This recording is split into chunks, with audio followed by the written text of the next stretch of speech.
안녕하세요. 다들 김장은 잘 하셨나요? 매년 이맘때쯤이면 명절 증후군 못지않게 김장 증후군 앓는 며느리들이 많으실 거예요. 요새 저처럼 젊은 엄마들은 보통 김치 사 먹는다 그러지만 어른들은 아직도 김장이 가장 중요한 연례 행사 중 하나잖아요. 저희 시어머니도 그러셨어요. 집에 식구는 많지 않은데 1년 먹을 김치는 매년 넉넉해야 한다며 해마다 200포기씩 김장을 담그셨거든요. 그래도 다행히 올해부터는 시어머니가 더 이상 김장 안 하시고 김치를 사드시겠다 선언하셔서 이제 더는 고생할 일이 없네요. 가족들의 회유에도 김장을 포기하지 못하시던 어머니가 돌연 김장을 안 하시겠다 선언하신 데에는 저희 동서의 몫이 컸습니다. 그날 얼마나 황당하고 어이없었는지 그때 일만 생각하면 아직도 자다가 웃음이 나네요. 올해도 시댁 가서 김장하시고 고단하실 며느님들 많으실 텐데 제 이야기 들으시면서 대리만족하세요. 남편과 저는 지인의 소개로 만났습니다. 저희를 소개해주기 전부터 서로 잘 맞을 것 같다던 지인의 말처럼 남편과 저는 성격이나 취향이 정말 비슷해요. 둘 다 좋은 게 좋은 거지 싶은 성격이라 그동안 누구랑 싸워본 적도 없고 크게 불평불만하면서 살지도 않았습니다. 그냥 둘 다 웬만하면 남한테 양보하고 큰 소리 안 내고 사는 게 마음이 편하다는 생각이에요. 남들 도와주는 건 열심히 하면서 정작 남들한테 손 버리는 것도 잘 못하고요. 거기다 서로 장남장녀라 어려서부터 책임감이 강하고 크다 보니 나중에 결혼할 때도 최대한 저희끼리 알아서 해보자 했네요. 사실 양쪽 부모님들이 저희 결혼할 때 크게 도와주실 만한 형편은 아니었거든요. 아직 동생들이 공부하고 있기도 했고 웬만하면 부모님께 부담드리기 싫었죠. 그렇게 저희는 사회 초년생이던 시절 만나서 서로 열심히 모아서 결혼하자는 생각으로 연애 시절부터 정말 알뜰살뜰히 살았던 것 같아요. 원래도 둘 다 첫 월급 때부터 적금 들고 저축하던 사람들이었고 저는 어려서부터 내 집 마련이 꿈이었던 사람이라 연애를 한다고 큰 돈을 쓰고 그런 일이 없었네요. 연애하면 돈 많이 쓴다는데 저희는 둘 다 아끼는 편이라 그랬는지 데이트라고 해도 별로 돈 쓸 데가 없었어요. 데이트하면 밥 먹고 영화 보고 카페 가고 그런 게 보통일 텐데 그땐 커피 한 잔 값이 밥값 비슷할 때라 괜히 자주 카페 가는 게 아깝더라고요. 그래서 춥지 않은 날이면 공원 같은 곳 걷다가 캔커피 하나씩 사서 앉아서 대화 나누고 가끔 영화 보고 싶으면 둘이서 같이 손잡고 헌혈의 집 들어가서 헌혈 받고 영화 티켓 받아서 영화 보고 그래도 기념일에는 레스토랑 가서 기분도 내고 그랬어요. 물론 쿠폰북이나 할인을 잘 활용해서 말이죠. 당시에 저희 주변의 친구들은 젊은 애들이 왜 그렇게 공상맞게 사느냐, 쓸 땐 쓰는 거다. 니들 그렇게 모아봐야 집 한 채 못 산다며 요즘 말로 하는 욜로처럼 즐길 땐 좀 즐기라 그랬는데 저희 커플은 그냥 알뜰살뜰 그렇게 아끼면서 사는 게 재미있었어요. 그것도 스트레스 받고 힘들었으면 못했을 텐데 저희는 1,000원, 2,000원 아껴서 저축한 돈 통장에 찍히는 거 보는 게 너무 재밌더라고요. 아마 둘이 성향이 달랐으면 길게 만나지도 못했을 텐데 둘이 그렇게 비슷한 성격이라 너무 다행이었죠. 그렇게 3년을 연애하면서 월급의 80%를 거의 적금이나 저축으로 넣었더니 얼추 저희끼리 결혼 준비할 수 있겠더라고요. 그렇게 부모님들께 저희 힘으로 결혼하겠다고 말씀드리니 양쪽 부모님도 기특히 여기셨는지 예물이니 예단이니 이런 건 빼고 저희끼리 알아서 결혼 준비하라고 하셨네요. 덕분에 다른 데 들어갈 돈 줄여서 같이 혼수 마련하고 저희 모은 목돈에 대출 껴서 전세 대출 받아서 신혼집을 구했습니다. 아파트 전세금도 적은 돈이 아니라 그때는 전세만 구해도 이게 어딘가 싶었어요. 그렇다고 당시에 저희가 무리해서 집 살 형편은 안 됐고 주택 청약 당첨되면 자가 아파트 구해보자는 생각이었죠. 저희는 결혼식 준비하면서도 최대한 돈 아낄 궁리만 했네요. 사실 저희 부부는 워낙 실용주의라 꼭 결혼식을 해야 하는 건가 싶었는데 어른들이 그래도 식은 해야지 안 하는 건 절대 안 된다 하셔서 최대한 아끼면서 준비하려고 많이 애썼어요. 일단 제일 돈 많이 든다는 스드메가 제일 아깝더라고요. 원래도 제가 결혼식에 로망이 크고 그런 편이 아니라 그냥 저희 마음에 들고 깔끔하게 하면 되겠다 싶었어요. 그래서 웨딩 촬영도 스튜디오 계약 안 하고 배경 좋은 야외에서 사진과 학생들한테 저렴하게 사진 찍고 파일만 받아서 저희가 직접 앨범 제작했어요. 웨딩 드레스도 샵에서 안 하고 그냥 제 취향에 맞는 심플한 디자인으로 원단만 좋은 걸로 사다가 맞춤 옷집에서 직접 맞췄어요. 비싼 돈 주고 한번 대여하느니 제가 간직하면서 매년 결혼 기념일마다 입고 싶었거든요. 그리고 그게 오히려 샵 가서 대여하는 것보다 훨씬 싸더라고요. 남편 옷도 유행 안 타는 디자인으로 해서 나중에 경조사 다닐 때도 입을 만하게 맞춤 정장으로 맞췄어요. 남편은 요즘도 중요한 자리 갈 때면 그 정장 입고 다니니까 정말 뽕 제대로 뺐죠. 그리고 결혼식은 제가 다니던 성당에서 하게 되어 출장 뷔페로 손님들 대접하고 덕분에 저렴하게 잘 치렀어요. 신혼여행도 날짜 맞춰서 미리 예약해둔 덕분에 저렴하게 해외로 잘 다녀왔습니다. 그게 남편이나 저나 첫 해외여행이었어요. 그동안 결혼 목표로 아끼면서 지내느라 남들 다 타는 비행기 한번 못 타봤었네요. 내 집 마련을 목표로 그 뒤로도 아끼고 살던 저는 결혼하고 몇 년 뒤 아이를 가지면서 주택 청약에 당첨되어 결혼 몇 년 만에 자가 마련을 할 수 있었어요. 물론 그때도 은행 도움을 빌릴 수밖에 없었지만 빚지는 게 싫어서 둘이 또 바짝 열심히 갚은 덕분에 빚은 몇 년 만에 다 정리했고 그 사이에 살던 집값이 많이 올라서 시세 차익 보고 잘 팔았어요. 그리고 얼마 전 판 돈에서 반도 안 되는 가격으로 예쁜 2층 주택으로 이사 왔어요. 아이들이 둘이나 있다 보니 아파트에서 살기가 너무 답답하더라고요. 애들이 어른처럼 조심하지도 못하는데 층간소음 때문에 살살 걸어다니라 하고 소리도 마음대로 못 내게 하니까 주말이라도 아이들 마음껏 놀으라고 매번 돈 들여서 교회로 캠핑 다녔어요. 그러다가 남편이 차라리 주택으로 이사가는 게 어떻겠냐 하더라고요. 처음엔 주택은 관리하는 게 힘들다던데 아파트보다 신경 쓸 게 많다던데 싶어서 많이 고민스러웠는데 결국 남편 말 듣고 주택으로 이사온 지금은 너무 잘했다 싶네요. 이제 더 이상 아이들한테 뭐 하지 마라 안 해도 되니 마음 편하고 특히 코로나 이후에는 아이들 데리고 어디 다니지도 못했는데 집 앞 마당에서 텐트 펴주면 둘이서 하루 종일 잘 놀아서 너무 좋아요. 이제는 멀리 돈 들여서 캠핑 안 가고 집 마당에서 고기 구워 먹고 놀면 되니까 돈도 아끼고 힘도 덜 들고 너무 좋네요. 애들은 당연하고 저도 너무 좋아요. 저희 부부가 평범한 회사원 벌이로 내 집 마련에 성공했다고 하니까 10년 전에는 저희를 궁상맞다고 놀리던 친구들이 이제는 저희를 대단하게 생각합니다. 다들 비법이 뭐냐고 물어보고 부러워하는데 저희는 그냥 남들보다 좀 아끼고 덜 쓴 거밖에 없거든요. 그래도 아이들한테는 아낌없이 해주고 싶어서 노력했더니 지금은 어느 정도 여유 있게 지내네요. 이제 저희의 다음 목표는 아이들 등록금과 노후자금 마련이기에 아직도 아낄 건 아끼면서 저축은 열심히 하고 있습니다. 이 정도가 저희 부부의 사정이고요. 동서 얘기를 하려면 그 집 사정도 대충 말씀을 드려야겠네요. 남편보다 3살 어린 도련님은요. 어려서부터 남편보다 공부를 잘해서 대학도 잘 갔고 덕분에 지금은 안정적인 전문직 일을 하고 있습니다. 뭐 의사, 변호사 이런 사자 직업만큼은 아니지만 그래도 보통 회사원보다 벌이는 훨씬 좋은 걸로 알고 있어요. 도련님이랑 결혼한 동서도 친정이 여유 있어서 금전적으로 어려운 건 없는 걸로 알아요. 그래서 매년 시댁에 아이 맡기고 여기저기 해외여행도 많이 다니고 입고 다니고 들고 다니는 거 보면 다 비싸고 좋은 거더라고요. 동서가 지금은 아이 키우느라 일을 쉬고 있지만 미대 출신이라 이전에는 학원에서 아이들 미술을 가르쳤어요. 동서는 부잣집 외동딸에다가 거기다가 미대까지 나왔다고 하니까 도련님이 연애할 때부터 동서는 시어머니의 관심을 듬뿍 받았습니다.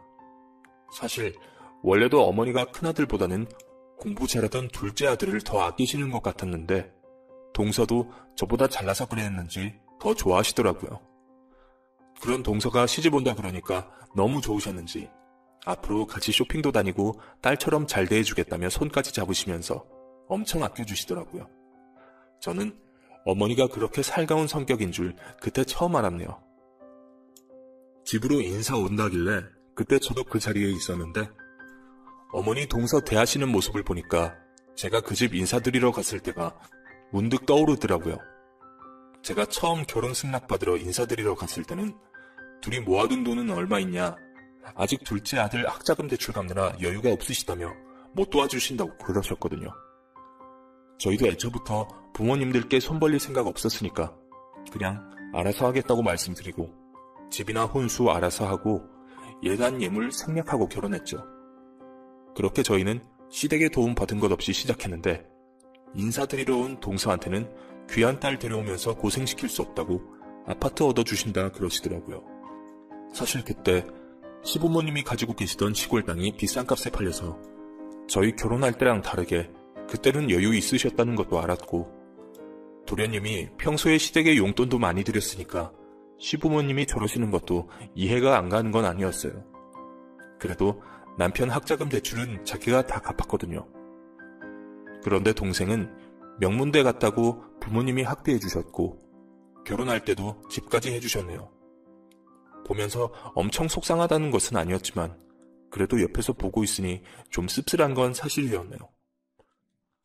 그렇게 서방님네는 저희랑 다르게 집에서 지원받아서 집 구했으니까 결혼 준비하는 게 더 쉬웠을 거예요.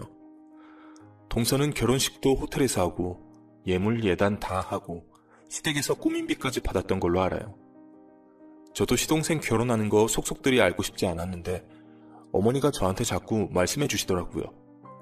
동서 결혼 준비하는 거 따라다니시던 어머니가 엄청 좋으셨는지 저한테 동서 사진 찍은 거 보여주시면서 말씀을 참 많이 하셨어요. 얘, 이거 봐라. 애가 몸매가 좋으니까 아무 드레스나 입어도 다 예쁘더라. 고를 수가 없어서 한참 고민했잖니. 몇 군데나 돌아봤는지 몰라. 아유, 비싼 데가 다르긴 다르더라. 내가 대신 눈 호강했잖니. 거기 호텔 음식이 얼마나 맛있던지. 메뉴 고른다 그래서 따라갔는데 나는 다 맛있어서 뭘 고를 수가 없겠더라. 내가 애들 결혼시키면서 이런 게 참 하고 싶었는데 니들 결혼할 때는 간소하게 하느라 이런 게 처음이라 너무 신기했잖니. 어머니가 아들 장가 보내시면서 하고 싶은 게 내심 많으셨던 건지 동서랑 다니시면서 호텔 예식장이며 드레스며 구경하신 게 너무 좋으셨다고 저한테 참 말씀을 많이 하시더라고요. 그리고 동서네에 보낸 예단 하나하나 꺼내서 보여주시면서 좋아하시는데 그걸 보니까 저희도 할 거 다 하고 결혼할 걸 그랬나 싶더라고요. 아유, 이것 좀 봐봐라. 너무 곱지 않니? 세상에, 니들 결혼할 때는 예물 예단 없이 해서 내가 이런 거 받아볼 일이 없었는데 요즘엔 옛날이랑 다르게 가방이나 보석 선물한다니까 이런 게 좋네. 허허허. 명품 가방이랑 보석들은 예단받고 기분이 좋으셨는지 어머님이 동서한테 따로 결혼 선물까지 하셨더라고요. 어머님이 1,000만 원 넘게 주고 사오셨다며 저한테 밍크 코트를 하나 보여주시는데 젊은 디자인이라 누구 건가 했더니 동서한테 어울릴 것 같아서 사오셨다며 저한테 선물 포장까지 시키셨어요. 저희는 예물 예단 빼고 했으니 할 말이 없으면서도 사실 그건 어머니가 따로 사비로 해주신다는 거 알았을 때에는 저도 어쩔 수 없이 서운하더라고요. 그렇다고 제가 어머니한테 왜 동서한테는 모피 선물까지 따로 해주시냐 하기에는 동서도 매번 시부모님께 비싼 선물 턱턱 안기는데 저는 그런 거 못하니까 제가 할 말이 없었네요. 그래도 나름 제 딴에는 발품 팔아가며 시부모님 돌침대도 해드리고 좋아하시는 약과도 직접 만들어드리고 했는데 그런 건 별로 눈에 들어오지 않으셨는지 저는 그동안 시어머니 쓰시던 가락지 하나 받아본 적이 없었습니다. 그렇다고 어머니가 저희를 대놓고 차별하시는 건 아니지만 동서한테는 매번 다른 대우라 제 입장에서는 차별처럼 느껴졌네요. 알게 모르게 그런 게 참 많았거든요. 결혼 선물도 그렇지만 동서가 식구가 되고서 두 집이 같이 해외여행도 몇 번 다녀오시고 그러셨네요. 어머니, 이왕 가족끼리 가시는 거면 저희도 같이 갈까요? 어차피 돈 각자 하는 거면 저희 휴가 맞춰서 같이 가도 좋을 것 같은데요? 어? 니들도 따라가게? 나는 그냥 둘째 내랑 가볍게 갈까 했지. 니들 아직 애도 어리고, 그리고 너 영어 잘 못하잖아. 둘째 걔는 유학을 다녀왔다 그러니 영어도 엄청 잘하더라. 그래서 가이드 할 겸 같이 가자 그런 거야. 이 나이에 우리가 어떻게 겁없이 둘만 가겠나 싶어서 작은 애들은 그냥 우리 도와주러 가는 거지. 어차피 여행 경비는 각자 부담이라고 하시니 저는 새 식구 들어온 김에 가족들이랑 잘 어울리고 싶어서 무리해서라도 함께 하고 싶었는데 시어머니가 저렇게 말씀하시니 제가 더 할 말이 없더라고요. 그 뒤로 시어머니는 좋은 건 다 동서랑만 하시네요. 쇼핑도 동서랑만 다니시고 저랑은 장보러 시장만 다니시네요. 그래도 어머님이 가끔 아이들 맡기면 잘 봐주시고 명절이나 김장 때 말고는 바라시는 것 없으니 이래저래 감사한 건 맞습니다. 그래서 저도 매번 동서랑 비교되어서 섭섭했어도 티 한 번 안 냈네요. 그래도 동서가 알게 모르게 얄미운 건 좀 있었죠. 동서가 결혼하고 한 번도 집안일 하는 걸 본 적이 없거든요.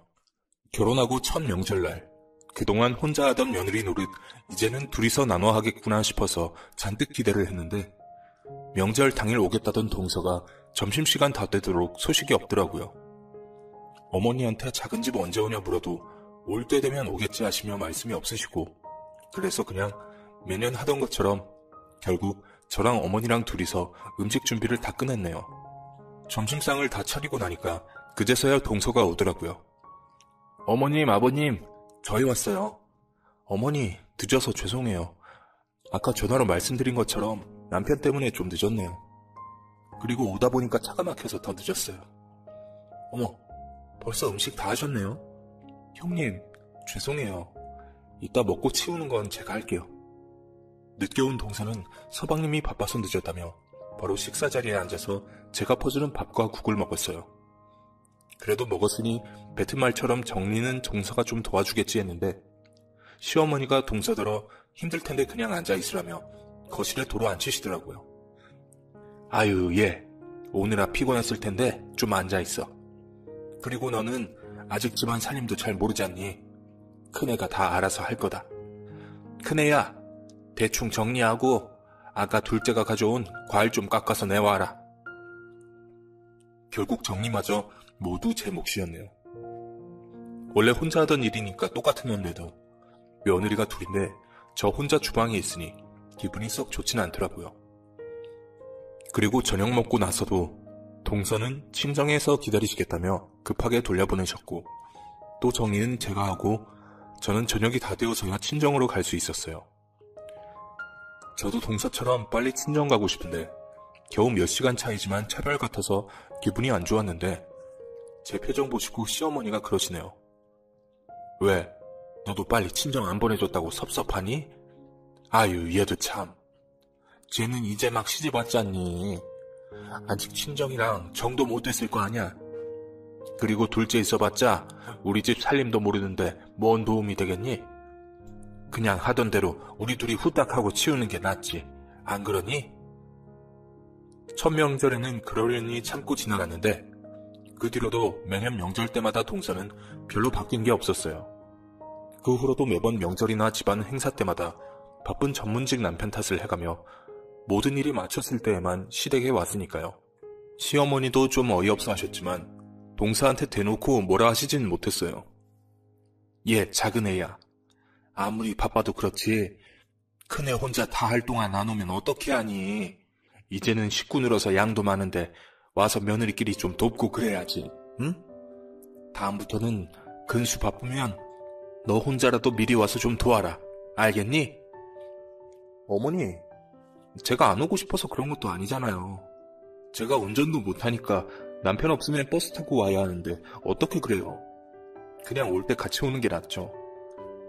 대신 다음부터는 제가 남편한테 빨리빨리 좀 하라고 말 잘할게요. 죄송해요. 시어머니가 한 소리 하신다고 하셔도 워낙 둘째 아들 좋아하시고 둘째 며느리 아끼시니까 결국 한 번도 크게 혼은 못 내셨죠. 거기다가 동서가 워낙 말도 잘하고 사람 들었다 놨다 잘해서 애교 몇 번 부리면 혼내던 말도 쏙 들어갑니다. 시어머니가 혼을 안 내시는데 제가 동서 잘못했다고 혼내기도 모양이 그렇더라고요. 다른 친구들은 아무리 그래도 네가 너무 무르다. 시어머니한테도 한마디 하고 동서한테도 잡돌이 해라 그러는데 뭐 맨날 고생하는 것도 아니고 1년에 겨우 몇 번 가지고 그냥 내가 참고 말지 뭐하러 집에 소리나게 하나 싶었어요. 원래 제 성격도 남들이 답답해할 만큼 싫은 소리 못하는 타입이라 그냥 내가 좀 더 하자, 내가 좀 더 참자 그러고 지냈던 거죠. 그렇게 그 사이 동서도 아이 낳고 기르면서 동서를 보고 지낸 지도 벌써 6년인데 동서는 아직도 여전히 다른 집 며느리 같네요.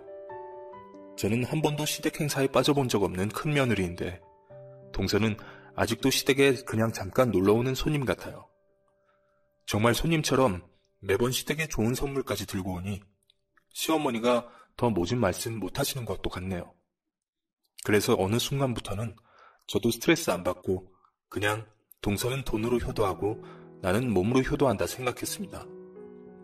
그렇게 생각하니까 저도 그냥 편하더라고요. 평소 가족 행사에는 매번 서방님이 바쁘다는 핑계로 이리저리 빠졌지만 동서가 서방님 핑계를 대지 못하는 상황이 하나 있었습니다. 그건 바로 매년 철마다 돌아오는 김장이었어요. 김장은 며느리들끼리 모여서 하니까 서방님이 바쁘다고 못 올 일이 없었거든요. 그리고 어머니가 김장을 중요하게 생각하셔서 핑계대고 빠지는 건 절대 불가했어요. 그래서 동서가 그동안 다른 건 다 빠져도 김장만큼은 절대 못 빠질 거라 생각했는데 제가 동서를 너무 얕봤던 것 같네요. 동서 들어오고 첫 김장날이었어요. 그동안 시어머니랑 저랑 둘이서 하다가 며느리 둘이나 되니까 폭이 더 느려서 해보자고 어머니가 잔뜩 기대를 하셨죠. 김장하는 당일 저는 새벽같이 시댁으로 갔는데 동서는 그날도 늦는 건지 그림자도 보이질 않더라고요. 시어머니랑 저랑 번갈아가며 전화해봐도 계속 받질 않고 혹시 자나 싶어 먼저 준비하고 이따 다시 연락해보자고 하고 어머니랑 둘이서 파 썰고 마늘 까고 속재료 준비하고 있는데 몇 시간 뒤에 동서가 도착했더라고요. 띵동 초인종 눌리는 소리에 제가 동서인가 싶어 기쁜 마음으로 달려갔더니 현관 앞에 동서가 정말 깜짝 놀랄 모습으로 서 있었네요. 대체 무슨 일이 있었는지 한쪽 팔에 깁스를 하고 서 있더라고요. 어머, 동서, 팔이 왜 그래? 다쳤어? 대체 무슨 일이야? 그게요. 아니, 제가 오는 길에 사고가 났지 뭐예요. 그래서 좀 늦었어요. 죄송해요, 형님. 오늘은 정말 늦고 싶지 않았는데 어쩌다 보니 이런 사고가... 그 꼴을 보고 시어머니도 기함하며 넘어가셨네요. 아니, 작은 애는 어쩌다가 저 지경이 된 거야. 너 괜찮니? 네, 어머니. 다른 데는 괜찮아요. 시댁 나오려고 집을 나서는데 갑자기 자전거가 제 쪽으로 와서 부딪혔지 뭐예요. 그 바람에 병원 가느라 연락도 못 드리고 이렇게 됐어요. 어쩜 하필이면 김장날 그런 사고가 생겼는지 너무 당황스럽더라고요. 당황스러운 건 저뿐이 아니라 어머니도 마찬가지셨어요. 그때 먹을 식구 늘었다고 전보다 더 많이 하신다고 300포기 담을 준비를 하셨거든요. 셋이면 그래도 어찌저찌 하겠다 싶었는데 졸지에 둘이서 그 많은 걸 다 하게 생겼으니 얼마나 당황스러웠겠어요. 그렇다고 오는 길에 사고 났다는 동서한테 왜 조심 안 했냐 따질 수도 없고 아픈 사람 붙잡고 뭘 시킬 수도 없으니 결국 동서를 그대로 집으로 돌려보냈습니다. 다행히 어머님이 동네 분들 몇 분 부르셔서 300포기를 다 하긴 했지만 그날 저희는 정말 허리가 끊어질 뻔했네요. 저는 이모님들까지 모여서 200포기 하는 것도 힘들어 죽겠다 했는데 300포기는 정말 미치겠더라고요. 하루 종일 마늘 까고 생강 까고 배추 절이고 뒤지고 온몸에 젓갈 냄새 배고 결국 저녁이 다 되어서야 김장이 끝났고 저는 정말 녹초가 되었어요. 그 와중에도 어머님이 갓 담은 김치 서방님네 갖다 줘야 한다고 차 있는 저더러 동선에 김치 갖다 주라고 하셔서 동선으로 김치 배달까지 갔네요. 어머 형님, 김치 가져다 주러 오셨어요? 제가 뭐 도와드려서 제 몫은 없을 줄 알았는데 형님 혼자 고생하셔서 어떻게 해요? 어쩔 수 없지 뭐. 동서, 팔은 괜찮아? 그거 몇 주나 해야 한대? 깁스 오래 할 텐데. 불편해서 어떡해. 그러게요. 하필 자전거를 타던 사람이 한눈을 파는 바람에 저도 조심했어야 하는데 어쩔 수 없죠. 어머, 근데 김치를 되게 많이 하셨나봐요. 저희한테 이렇게 많이 주셔도 돼요? 원래는 200포기 정도 하는데 올해는 동선에도 있고 식구 늘었다고 300포기를 하셔가지고 그래도 주변 분들이 좀 도와주셔서 겨우 했어. 어머, 300이요? 세상에. 저희 집은 김치 사 먹어서 잘 모르는데 그 정도면 엄청난 거 아니에요? 그걸 어떻게 다 해요? 어머니도 진짜 너무하신다. 요즘 누가 김치 해 먹어요. 사 먹는 김치 얼마나 잘 나오는데. 저는 사 먹는 게 더 맛있더라고요. 서울식은 너무 심심하기도 하고 전라도 김치가 맛이 좋잖아요. 안 그래요, 형님? 그러니까 형님이 어머니한테 말씀 좀 드려보세요. 내년부터는 김치 그냥 사 먹자고요. 뭐 나도 김치 많이 안 먹어서 그때그때 사 먹는 게 좋긴 한데 어머니는 김치 사 먹는 거 싫어하셔서 전에 한번 여쭤봤는데 김치는 사 먹는 거 아니라 그러시더라고. 아니 그래도 어떻게 매년 이런 짓을 해요? 형님도 회사 다니시는데 괜찮으세요? 다른 집 며느리들은 김장하면 몸살 난다고 그러던데 저도 몸이 약해서 그런 건 못하거든요. 올해는 어떻게 넘어갔는데 내년에는 어떻게 해야 할지. 그럼 동서가 말씀드려봐. 내 말보다는 동서 말을 더 잘 들어주실걸? 동서도 알잖아. 어머니가 동서 많이 예뻐하는 거. 나는 애교도 없고 내 말은 잘 안 통하네. 그래도 맏며느리가 있는데 제가 어떻게 나서요. 그래도 300포기는 너무했다 진짜. 팔 다친 동서 대신 제가 그 집 김치냉장고에 김치 정리해서 넣는 동안 동서는 옆에서 열심히 입만 떠들더라고요. 300포기 너무 많다. 요즘 누가 김치 해먹냐. 나보고 자꾸 어머니한테 말씀드려보라 그러시는데 저라고 뭐 말 안 꺼내봤겠나요? 저도 결혼 초에 김장하고 나서 몸살나서 김치 그냥 사먹으면 안 되냐 그랬다가 엄청 혼났거든요. 반찬 사먹고 물 사먹고 김치까지 사먹고 그러다가 나라 망한다고요. 아무래도 옛날뿐이라 안 되신다는 거 알고 그 뒤론 저도 말을 안 꺼냈죠. 그런데 뒤에 동서가 정말 시어머니한테 말씀을 드렸는지 며칠 뒤에 어머니한테서 전화가 걸려왔습니다. 애미야 나다. 지금 통화 되니? 네 어머니 말씀하세요. 무슨 일 있으세요? 일은 아니고 그냥 김장 끝나고 몸살은 안 났는지 궁금해서 연락해봤다. 그동안은 별 말씀 없으시던 분이 갑자기 왜 그러시는지 궁금해하는데 어머니가 그러시더라고요. 애미야, 김장하는 게 많이 힘드니? 내가 올해 더 많이 하자 그래서 그렇게 싫었냐? 작은 애 말하는 거 들어보니까 네가 내년부터는 김장 안 했으면 한다 그러던데. 예? 제가요? 동서가 그랬다고요? 동서가 제 말을 좀 오해했나봐요. 그냥 자기 없어서 많이 힘들었냐 그래서 올해는 300포기라 평소보다 좀 힘들었다고 하긴 했어요. 죄송해요 어머니. 괜히 뒷말한 것처럼 그렇게 됐네요. 그래도 올해는 몸살도 안 했고요. 괜찮아요. 괜히 어머니 걱정하시게 해서 죄송합니다. 아니, 나도 네가 뒷말해서 그랬다는 게 아니고 내가 괜히 못된 시엄마인가 싶어서 말이다. 300포기가 많긴 했나 보다. 그래도 내년에는 둘째 애도 있으니까 괜찮겠지? 그치? 갑작스럽게 어머니가 전화 오셔서 저더러 김장하기 싫냐며 저런 말씀을 하시더라고요. 동서가 제가 김장하기 싫다고 그랬다면서요. 없는 말은 아니지만 아하고 어다른데 괜히 어른 오해하실 만한 말을 왜 전하나 싶더라고요. 저한테 내년부터 김장하지 말자 말씀드려라 그러더니 자기가 김장하기가 싫은 건지 제 얘기를 팔아가면서 말을 꺼냈네요. 결국 통하지는 않은 모양이었지만 말이에요.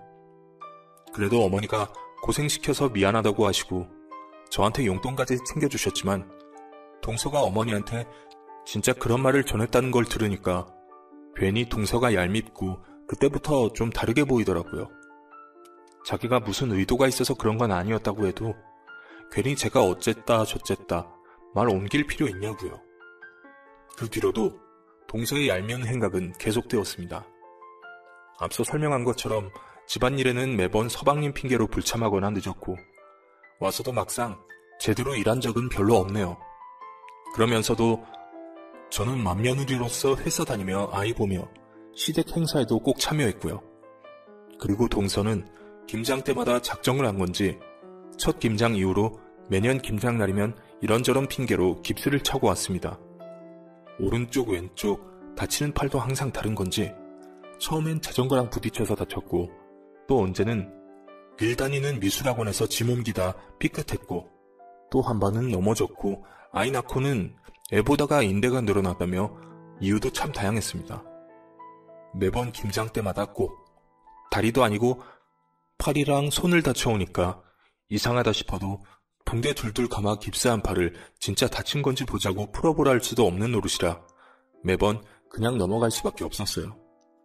그러다 보니 이제는 그냥 김장도 다 내 몫인가 보다 싶었죠. 근데 얄미운 건 자기는 사먹는 김치 좋아한다면서 매번 김장김치는 제일 많이 받아다 먹어요. 그러면서 김장 한 번 도운 적이 없네요. 그래도 어머니가 매번 수고했다 말씀해 주시고 용돈도 챙겨주시고 제 말씀 들으시고 몇 년 전부터는 절인 배추 사다가 하니까 옛날보단 훨씬 낫더라고요. 애미야, 이거 얼마 못 넣었지만 너 시간 날 때 마사지도 받고 몸보신도 좀 해라. 아유, 너 고생시키는 거 알면서도 내가 옛날 사람이라 차마 김치는 못 사먹겠다. 이상하게 김치를 돈 주고 사먹는다 그러면 돌아가신 우리 시어머니가 꿈에 나와 야단이라도 칠까봐 그러는지 무서워서 못 그러겠네. 네가 봐도 내가 내 고집 때문에 사서 고생한다 싶겠지만 그래도 어쩌겠냐. 내가 할 수 있을 때까지는 김장 해먹고 싶은걸. 그래도 너 있으니까 내 여태 하는 건데 너라도 없으면 어쩌나 싶다. 그래도 그런 말 한마디면 기분이 풀리는 저는 어쩔 수 없이 맏며느리였나 봅니다. 그 뒤로도 김장은 계속됐고 동서는 여전히 팔이 다쳐서 오네요. 그러다 어머니가 벼르셨는지 이번에 오면 한 손으로라도 거들라고 해야겠다 하셨는데 하필 이번에는 또 오른손이 다쳐서 오는 바람에 자기는 오른손잡이라 왼손으로는 아무것도 못한다고 그래서 결국 또 저희끼리 김장을 해야 했습니다. 저는 이제 더 놀랍지도 않았어요. 그냥 동서가 이번엔 무슨 일로 다쳐서 올까 그거 맞추는 게 더 재밌었네요. 그동안 저도 나이 먹고 살림도 많이 늘었는지 이젠 김장도 할 만하더라고요. 그렇게 제가 열심히 노동할 동안 동서는 옆에서 간이나 보고 있었네요. 그렇게 김장을 초저녁에 다 끝내고 제가 고기 사간 걸로 수육해서 먹으려고 준비를 했어요. 마침 어머님이 선물 들어왔다고 동서 좋아하는 문어 숙회까지 해두셔서 한상 푸짐하겠더라고요. 하필 오른손이 다쳐서 젓가락질 못하는 동서 떠먹여가며 셋이 식사를 하고 있는데 그때 하필 손님이 오셨어요. 매년 김장 때마다 김치 한 포기씩 받아가시는 혼자 사시는 어머니 친구분이 오셨더라고요. 예상보다 일찍 오시는 바람에 어머니랑 저랑 김치 담아서 드리려고 잠시 자리를 비워서 동서가 혼자 있게 됐네요. 김치 드리면서 저도 인사드리고 어머니도 친구분이랑 얘기 나누신다고 그새 시간이 좀 지났네요. 어머니는 친구분 배웅해 주신다고 앞에까지 나가셨고 제가 먼저 들어와서 식탁을 쳐다보는데 등지고 앉은 동서 모습을 보고 너무 깜짝 놀라 그대로 서 있었네요. 들어오시는 어머니 조용히 모시고 와서 그 광경을 보는데 어머니가 동서를 향해 냅다 소리를 지르시네요. 너 지금 뭐하니? 그 소리에 동서가 들고 있던 젓가락을 떨어뜨리고 그제야 저희를 쳐다보네요. 동서가 좋아하는 음식 앞에 두고 긴 시간 버티기 힘들었는지 어떻게 기적처럼 다친 오른쪽 깁스를 풀고 젓가락으로 야무지게 문어 숙회를 먹고 있네요. 김치랑 수육이랑 문어랑 야무지게 삼합을 만들어서 잘도 먹었나봐요. 그걸 보시고 어머니도 기막혀 하시네요. 너 손 다친 거 아니었구나? 그래, 내가 여태 이상하다 싶으면서도 설마 네가 나를 이렇게 속이고 기만할까 싶어서 의심하지 않으려고 그랬는데 그럼 그렇지. 어떻게 멀쩡하던 손이 매번 김장날마다 다칠 수가 있니? 평소에는 손 아낀다고 칼도 안 쥐는 내가 말이야, 어? 하긴 그걸 한두 번이야 속지 누가 매년 김상 때마다 그런다는 걸 믿겠어요. 어머니도 대놓고 말씀은 안 하셨지만 내내 의심하고 계셨나봐요. 그렇다고 직접 풀러서 눈으로 확인할 수는 없으니 그냥 넘어가셨던 건데 동서가 우리 없는 사이에 혼자 야무지게 젓가락질을 하고 있었네요. 동서도 속이려면 좀 끝까지 제대로 하지. 문어 숙회가 그리 먹고 싶었던 건지 동서도 참 철이 없습니다. 어머니 형님 그게 아니고요. 저 진짜 다친 거 맞아요. 그래도 며칠 지나서 손이 좀 쓸만한가 봐요. 지금도 아프긴 아픈데 겨우겨우 젓가락질 하는 거예요. 보세요. 자꾸 떨어뜨리잖아요. 진짜예요.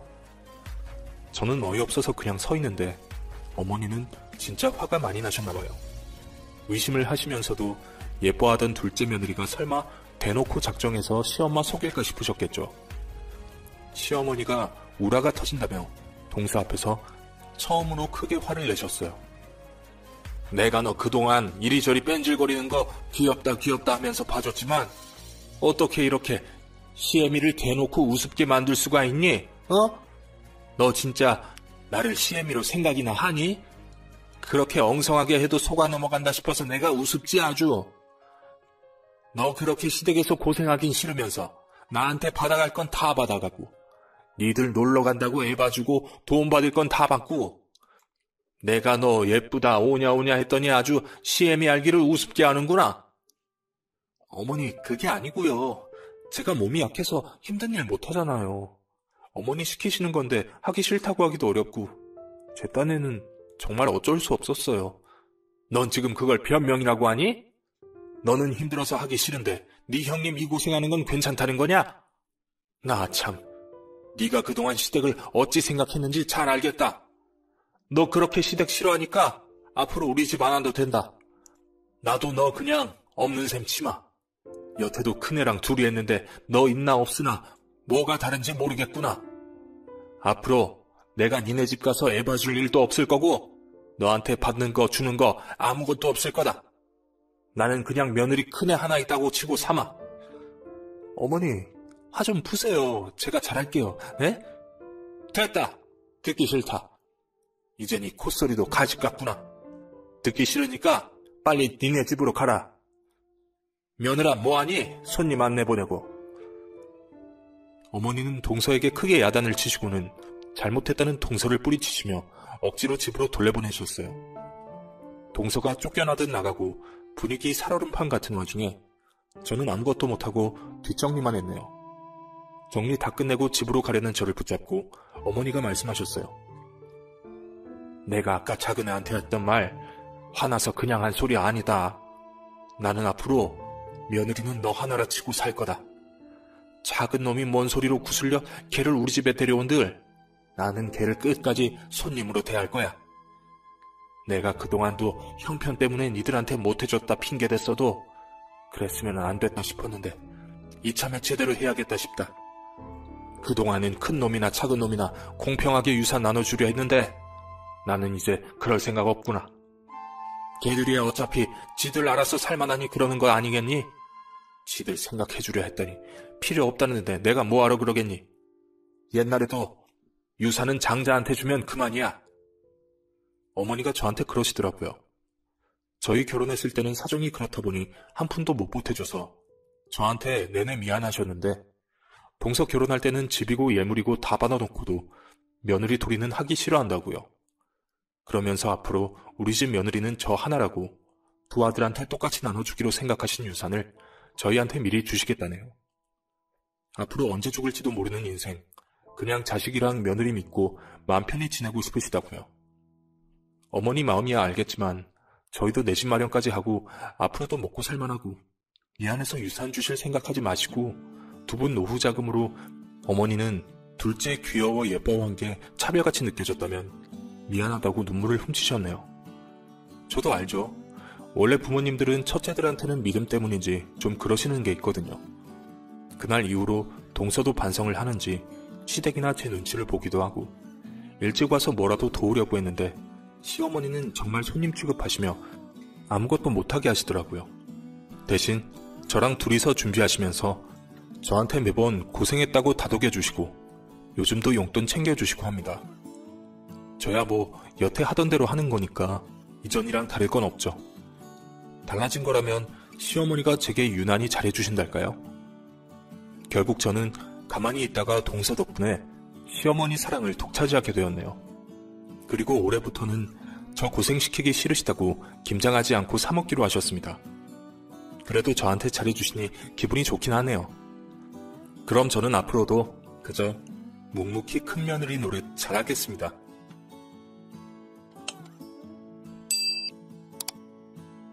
예전에 제가 작년에 겪었던 사연 하나가 생각이 나서 풀어볼까 합니다. 그 전에 제 나이부터 공개해야겠죠. 이제 막 30대 후반을 달리고 있는 38살 여자입니다.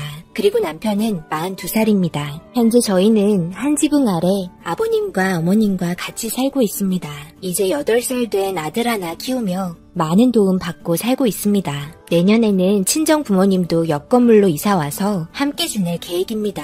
저희 집안과 시댁 쪽과의 관계는 좋다고 말할 수 있습니다. 때만 되면 항상 함께 모이며 시간을 보내곤 합니다. 거의 1년의 계획을 미리 계획하며 스케줄을 잡아놓습니다. 그런데 최근에는 모두 취소하게 되었네요. 아무래도 밖에 나가서 돌아다니는 게 위험하니까 조심하는 게 좋겠죠. 때는 1년 전으로 거슬러 올라가 작년 가을비가 주룩주룩 내리며 땅을 적시고 새벽의 가을 냄새가 제 코끝을 스쳐 지나가면서 바깥 풍경을 감상하며 커피 한 잔의 여유를 즐기고 있는데 그 짧은 순간을 깨고 들어온 제 아들 수찬이가 배고프다며 예정보다 일찍 일어나서 저는 잠깐의 꿀같은 티타임을 마지막 남은 한 모금의 커피를 입에 털어넣으며 다시 하루의 일과를 시작했습니다. 부랴부랴 정신없이 배고프다며 칭얼거리는 수찬이를 달래며 힘들게 아침밥을 준비해줬고 맛있게 먹고 있는 모습을 보며 흐뭇하게 쳐다보고 있는데 아버님과 어머님께서 양손을 꼭 잡고 하나의 우산에 둘이 들어가서 무슨 이야기를 하시는지 서로를 바라보는 눈빛에 사랑이 쏟아졌고 그걸 보고 있는 저는 부러움과 동시에 샘이 나기 시작했네요. 제 남편은 무뚝뚝한 편이라 표현도 잘 안 하고 손도 잘 잡아주지 않는데 저런 사소한 모습 하나가 저에게는 그저 부러울 뿐이었습니다. 그렇게 동네 한 바퀴 돌고 들어오신 시부모님 아침상 차려드리고 어머님께서는 저에게 항상 고맙다며 설거지를 해주십니다. 어머님께서 항상 식사가 끝나면 설거지는 자기가 해야 한다면서 절대 만지지 못하게 하시네요. 미안하기도 하지만 그 시간을 활용해 저는 다른 일들을 시작합니다. 아버님께서는 청소기를 돌리시고 수찬이는 거실을 운동장 삼아 뛰어다니며 정리해놨던 물건들을 다시 흐트려 놓네요. 그런 모습이 귀여우신지 아버님께서는 청소기 돌리시다 말고 수찬이와 놀아줍니다.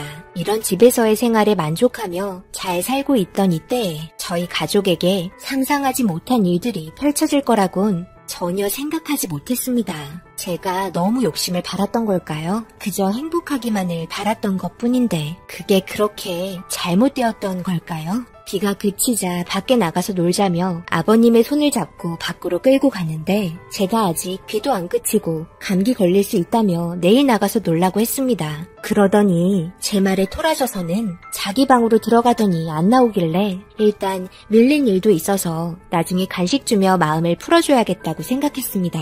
그리고 정신없이 집안일을 끝내고 한숨 돌리며 수찬이 줄 간식을 들고 방으로 들어갔는데 금세 또 어딜 갔는지 보이지 않자 간식 먹자며 불러봤지만 대답이 없어서 말도 안 하고 마당으로 나가서 또 놀고 있나 보다 생각했습니다.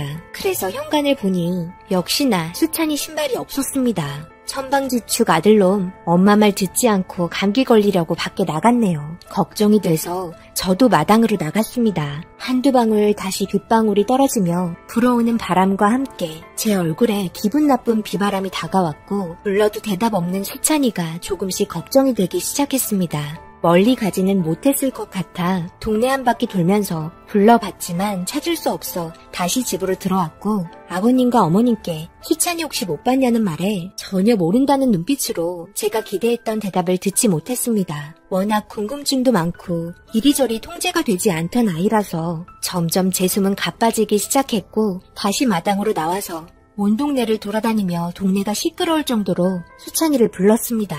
제 상황이 심각해 보였는지 동네 분들 또한 수찬이를 찾기 시작했고 마을 이장님께서는 마을회관 확성기로 수찬이를 찾는다며 행방을 알고 있는 분이나 혹시 데리고 있는 분들께서는 빨리 마을회관으로 와달라고 말했습니다. 하지만 아무도 수찬이를 데리고 오시는 분은 없었고 차가운 비바람과 함께 온몸이 젖어버린 저의 손과 발이 떨리면서 정신을 잡지 못하고 털썩 주저앉고 말았습니다.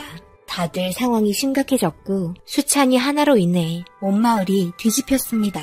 아버님 어머님도 제가 있는 곳까지 달려오며 없어진 수찬이의 행방을 걱정하면서 저희 남편에게 전화를 했고 이 소식을 듣곤 바로 달려왔습니다. 수찬이 어디 있어? 아직 못 찾았어? 없어진 지 얼마나 된 거야? 경찰에 신고는 했어? 집에서 뭘 했길래 애가 없어진지도 몰라? 여기에서 애가 없어질 이유가 뭐가 있다고? 그게 밖에 비 온다고 감기 걸리니까 나가지 말라고 했는데 집안일 끝내고 간식 주려고 하니까 그새 밖으로 나갔더라고. 지금 한 3시간 된 것 같아. 여보, 수찬이 무슨 일 생겼으면 어떡하지? 어떡해. 우리 수찬이 찾아줘. 일단 경찰에 신고부터 해야겠다. 그렇게 남편은 경찰에 신고를 했고 수찬이가 갈 만한 곳은 모두 찾아보면서 목이 터져라 불렀습니다. 그렇게 저녁이 되었고 컴컴해진 거리에 경찰분들도 야간 수색을 하면서 밤늦게까지 찾아봤지만 집에도 돌아오지 않는 수찬이의 알 수 없는 행방에 온 집안이 난리가 났습니다. 저희 부모님도 오셨고 괜찮을 거라며 제 손을 꽉 잡아주며 제 마음을 진정시키려 노력했습니다. 하지만 멈추지 않는 눈물과 오열에 정신을 잃었고 남편과 가족 모두는 새벽까지 경찰과 함께 수색을 계속했습니다. 하지만 너무 늦어진 시간 때문에 경찰들은 결국 철수하고 다시 재정비해서 온다며 그렇게 떠났습니다. 온전치 않은 정신 상태로 동네를 돌면서 지금 어디서 무얼 하는지 어디에 있는지 애타게 저를 부르며 찾고 있는 수찬이의 상황이 너무 걱정돼 남편의 옷깃을 잡고 찾아달라고 애원했습니다. 그렇게 아침이 되었고 조용해진 저희 집안에 다시 찾아온 경찰은 주위에 있는 CCTV를 모두 확인하고 있다며 걱정 말라는 말과 함께 저희를 안심시키려는 말을 하고 있었습니다. 그렇게 동네 CCTV 확인 결과 생각지도 못한 곳에서 수찬이가 포착된 곳을 발견했고 도로까지 내려가 무언가를 쫓아가며 뛰어가는 게 확인이 되었습니다. 그렇게 도로 쪽에 있는 CCTV까지 확인을 하면서 주변에 있는 곳을 확인했고 그렇게 도로 반대편에서 논으로 뛰어가는 걸 마지막으로 찍혔다며 더 이상의 행방을 알 수 없으니 그쪽 위치를 찾으면 단서가 있을 거라고 경찰서에서 연락을 받았습니다.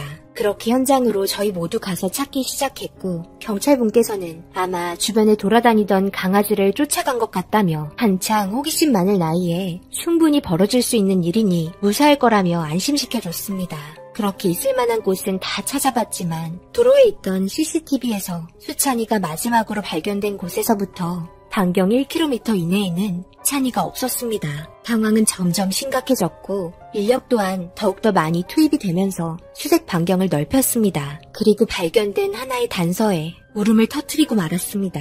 수찬이가 신고 있던 신발이었습니다. 논두렁에 빠졌는지 신발이 논에 푹 들어가 있었고 그리고 수찬이가 개에게 질질 끌려간 듯한 발자국과 수찬이의 흔적에 경찰은 들개가 물고 간 것 같다며 공격성이 높은 들개의 짓일 수도 있다며 수찬이의 흔적을 빠르게 따라갔습니다. 그리고 미끄러지는 듯 하수구로 이어지는 곳이 있었고 어른들이 들어가기 힘든 곳이었습니다. 안에는 하수구가 막힌 건지 비가 왔는데도 하수구 안쪽은 건조한 상태였고 질질 끌려간 것 같은 바닥의 쓸림을 확인할 수 있었습니다. 그렇게 동물구조협회까지 찾아와 안쪽의 상태를 탐색할 수 있는 장비를 가지고 와서 수색을 하기 시작했고 생각보다 깊고 미로같이 생긴 곳을 샅샅이 수색을 하면서 발견된 렌즈에 비친 눈동자에 저희는 너무 놀라 충격을 받고 말았습니다. 그 좁디 좁은 곳에는 생각보다 큰 강아지가 웅크리고 있었고 그 품에 안겨있는 수찬이가 있었습니다. 정신을 잃은 듯 했고 주변의 새끼 강아지가 수찬이를 밟으며 왔다 갔다 하고 있었습니다. 큰 개는 수찬이의 다리를 계속 핥으면서 자기를 보고 있는 장비를 향해서 경계를 하며 이빨을 드러내고 있었습니다. 너무 어두워서 자세히 확인할 수는 없었지만 확실한 건 수찬이가 맞는다는 거였습니다. 하지만 미동조차 없던 제 아이의 모습에 저는 다급해졌고 빠르게 구조해달라며 재촉하기 시작했습니다. 그렇게 동물구조협회에서 작업이 진행이 되었고 뒤이어 수찬이를 구조할 수 있는 장비를 가지고 온 119 구조대와 함께 동시 진행이 시작되었습니다. 그리고 저에게 모습을 보인 수찬이는 온몸이 불덩이였으며 온몸이 긁혀서는 발목이 퉁퉁 부어 피멍이 들어 있었습니다. 구급 대원분께서는 발목이 부러진 것 같다며 아마 논두렁에 빠지면서 꺾였을 수 있다는 말에 아까 신발이 발견된 곳에서 그렇게 된 것 같다며 응급실로 빠르게 이동했습니다. 심각해진 수찬이의 상태에 긴급하게 수술이 진행이 되었고 수술 결과는 괜찮다는 말과 함께 진정이 필요하고 당분간 입원해서 상태를 보고 퇴원하면 된다며 안심의 말을 전해주었습니다. 그렇게 수찬이가 깨어날 때까지 옆에서 지키고 있었고 엄마라고 부르는 목소리에 눈물이 쏟아졌습니다. 엄마 미안해. 아니었잖아. 이렇게 엄마 옆에 다시 돌아와준 것만으로도 너무 고맙고 감사해. 엄마가 미안해? 엄마 말 안 들어서 발이 많이 아팠어. 이제 엄마 말 잘 들을게요. 아니었잖아. 엄마가 수찬이 마음 이해해주지 못해서 벌어진 상황이니까 다 엄마 잘못이야. 정말 미안해. 그렇게 한참을 수찬이 손을 잡고 울며 하늘에 감사했습니다. 조금이라도 늦었다면 다시는 만날 수 없는 곳으로 떠나보내게 될 수도 있던 상황에 너무 아찔했습니다. 그렇게 수찬이는 회복을 빠르게 했고 집에 돌아오게 되었네요. 그리고 함께하게 된 또 하나의 가족이 있습니다. 제 아이를 구해주고 추위에서 보살펴준 들깨였던 하늘아, 너무 고마워. 하늘이가 아니었으면 비가 왔던 저녁 걷지도 못했을 수찬이는 차가운 눈에서 추위로 세상을 떠났을 거야. 정말 고맙다. 이젠 우리가 너를 지켜줄게. 하늘이가 엄마여서 그랬을까요? 우리 수찬이가 다치게 된 걸 알고 추위를 피하기 위해 자기 새끼들이 있는 곳까지 수찬이를 힘들게 데리고 갔다는 거에 정말 감사했습니다. 둘이 맺어준 특별한 인연에 정말 감사합니다. 지금은 수찬이와 하늘이는 둘도 없는 친구가 되었네요. 오늘따라 비가 보슬보슬 내리니 그때의 일이 떠올라 제 사연을 올려봤습니다. 그리고 그때 함께 고생해주셨던 분들 정말 감사합니다. 남편은 오늘 비가 내린다며 작년에 같이 고생해주셨던 분들 찾아가 간단한 간식거리 드리고 온다고 하네요. 정말 모두들 감사합니다. 그리고 제 옆에서 행복한 꿈을 꾸고 있는지 둘이 끌어안고 자고 있는 수찬이와 하늘이 너무 고맙고 사랑해. 그리고 거실에서 난리치고 있는 하늘이 새끼들, 너희들 제발 그만 좀 어지를 수 없겠니? 너무 힘들단다. 제 사연 읽어주신 분들 정말 감사합니다.